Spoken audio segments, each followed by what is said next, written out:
ఈ శవాల మీద పేలాలు ఏరుకోవడం ఏంది నాకు అర్థం కాదు. ఎవరో చనిపోతే దుబాయ్లో దాన్ని నాకంట కట్టడం ఏంది? నీ బొంద ఏమైనా జ్ఞానం ఉందా నీకు? అసలు ఏం మాట్లాడుతున్నావు? రాష్ట్ర ముఖ్యమంత్రివా లేకపోతే శవాల మీద పేలాలు ఏరుకునే దౌర్భాగ్యుడివా? నేను అందుకే అంటా ఉన్నా, నీకు దమ్ముంటే ఆధారం బయట పెట్టు, దమ్ముంటే ఏ టెస్ట్ చేస్తావో చెయ్యి, దమ్ముంటే నీ దగ్గర ఏం ఆధారం ఉందో పెట్టు.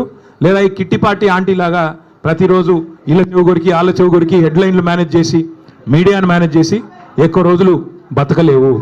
కోర్టుకు పోయి స్టే తెచ్చుకున్నా అంట. కోర్టు ఏం చెప్పింది తెలుసా రేవంత్ రెడ్డిని? ఇట్లాగే పిచ్చిబాగుడు వాగుతుంది. నేను చెప్పింది ఈరోజు కాదు, 2021లో ఇట్లాగే సన్నాసి మాటలు మాట్లాడినాడు, డ్రగ్స్ గిగ్స్ అని. కోర్టు ఏం చెప్పింది తెలుసా?